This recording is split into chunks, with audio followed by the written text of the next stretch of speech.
Hi guys, today we're going to react to Noise by NIGHTWISH. This is a Buy Me a Coffee request from Home Gnome. Thank you, Home Gnome, for yet another request. Thank you, Home Gnome. We appreciate the support.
This is an interesting one because it's the first time we are reacting to a music video, a produced music video by NIGHTWISH. We've done mainly live and live recorded music videos. So this is interesting. There's sort of a grotesque element to the way that they're posing and all the images that they're showing, which I really like. And the sound is the NIGHTWISH sound, you know, that we love so much. Again, I assume that the main writer as far as the lyrics is Tomas. And yeah, it's an interesting one. It's, you know, it sounds like basically it's some sort of a criticism, not so much of technology, but of our tendency to get addicted to technology. Yeah. Sort of from either side, either as viewers of this technology or, and obviously consumers of it, or people who put out videos and whatever, let's call them, say, influencers and that kind of thing. I mean, it's a bit heavy on that side, you know, a bit of criticism on the addiction to attention and to that need and the ego, you know, that goes with it, and I guess the desire to be famous. It's fairly straightforward, but it's written in a complex manner. Again, there's a reference here that I'm not so sure about because it might be specific or general, but obviously to Black Mirror, the show. You know, your mirror is black, only a copy stares back. I assume it's a specific episode of Black Mirror, but I'm not sure. The entire theme of Black Mirror revolves around social criticism and it's the addiction to technology here. I think it specifically has to do with the technology that on paper was meant to help the world improve communication. We can talk to each other now online. You'd expect that it will bring everybody closer, but the effects of it are so overwhelmingly devastating that you can't ignore it anymore.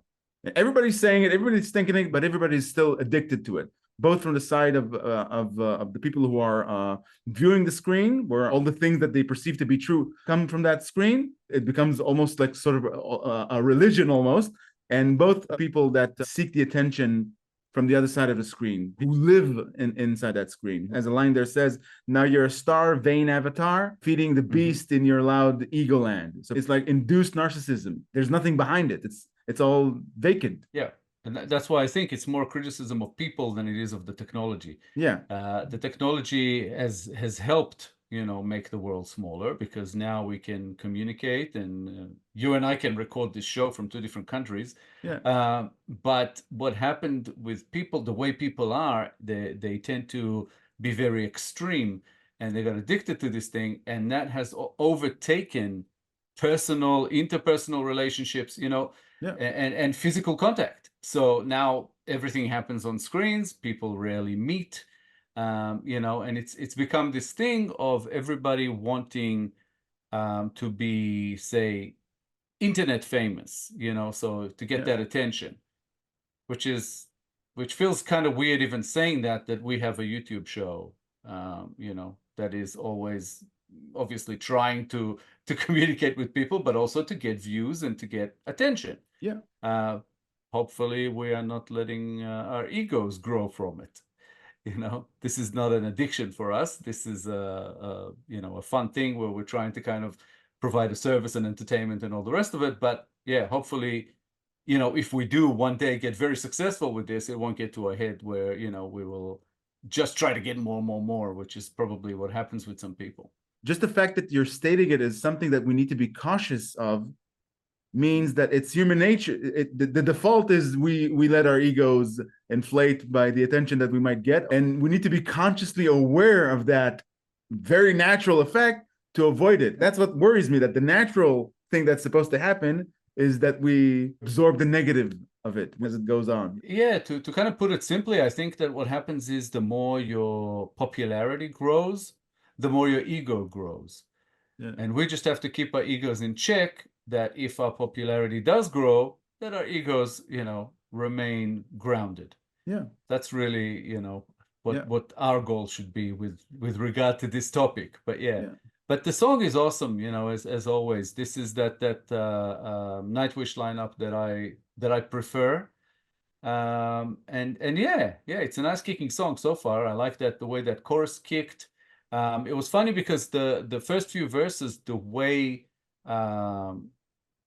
they are performed, it's almost like spoken rather than singing. You know, it's like spoken to the beat. It goes sort of kind of fast, and then it gets to the chorus. The chorus is more, you know, of a singing kind of thing. So yeah, I'm kind of curious to see where it goes from here. I am too. So far, so good. Love it. Also, Marco kind of took me by surprise, because when we always see them performing live, he always looks hyper focused and he's serious and he's almost aggressive in his persona. But in here, he made me laugh a few times while watching it. I'm not really used to seeing him make these faces. There's a comedic vein in the music video, and it comes from him. Personally, I don't think it's a comedic vein. I think it's meant to be grotesque. You know, those exaggerated faces and something that goes back to dystopian cinema and that kind of thing, as far as the visuals. Like it's all a dream, like it's all a nightmare, or some other world that you know, obviously some other Terry Gilliam world. Very, very Terry Gilliam, actually.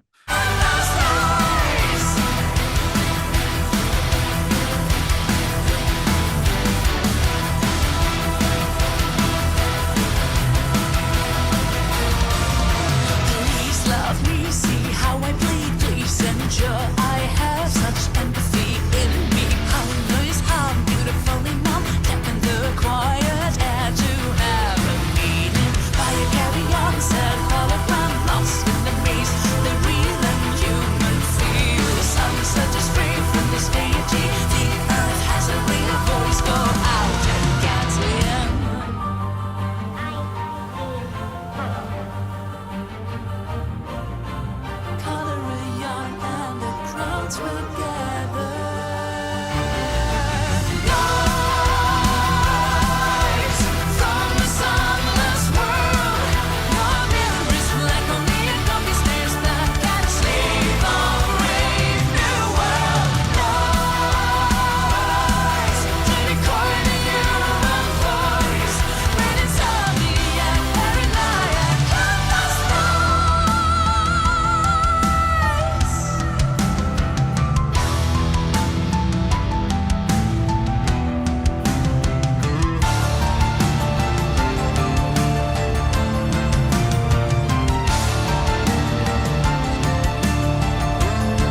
they expressed so much with the visuals. This can easily be a 2-hour conversation about what it all means. I've seen things in there that made me think about the cancel culture with that monk who's been lighted in red and everybody's turning on him, and with that child that her mother lives with, that was Floor. Her mother lives vicariously through the attention that she's seeking for that child, and she's crying. That toddler, you could see the mascara tears on her cheeks. That baby who turned into a child, who turned into an adult on that table, he's being fed this. So everybody was born, and nowadays they can't even escape it. They don't know anything else. And you can see that in the end shot, where they rise above the person who's sitting on the table, that the next generation is already in line. They're already feeding from that tube of technology. And as the camera gazes above, you're all missing how beautiful the world is, or could be, if we weren't so addicted to this poison, to this noise. Like that noise prevents us from seeing how beautiful life really is. It's just beautifully portrayed and laid out. Yeah, and it started sort of slowly, and it escalated. You know, it started where you could see Tomas just taking selfies and doing the like sign, you know, and then slowly it was women who were basically taking shots of the sort of, you know, sexy kind of shots of their bodies and whatever, and then you could see that sort of gluttonous situation with Marco, you know, with these pills and basically, you know, addiction, and then this whole like his black tar bath or whatever it was. It consumes you basically because you live in that world, is what they showed us with that image, that person, the baby who's turned into a child, who's turned into an adult, and lived their whole life in this, you know, imaginary world basically that doesn't really exist. And yeah, that's kind of the criticism. And there was also like Botox and about image and looks and all of that. There's so much criticism here, you know, about the way people are, which basically, you know, strengthens my thoughts about that this is not about the technology itself. It's about the way we consume it, the way we use it, the way we get addicted to it. So yeah, amazing song and amazing video clip. Looks absolutely fantastic.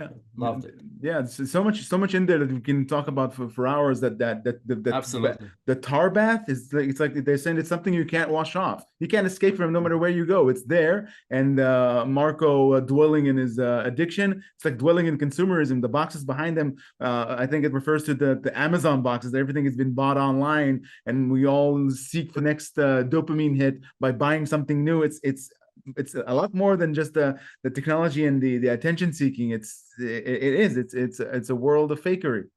It's humanity shaped by technology. There was a line there that said, "You have become tool of a tool, digital ghouls, telling you to shut up and dance." So basically, we are the tool of technology that is now controlling us, telling us what to do. Was meant to help, but now it governs us. Yeah. Fantastic song, fantastic video, absolutely intense. I loved it. Thank you, Home Gnome, again for the support. We are loving all the requests you're sending our way. Keep them coming.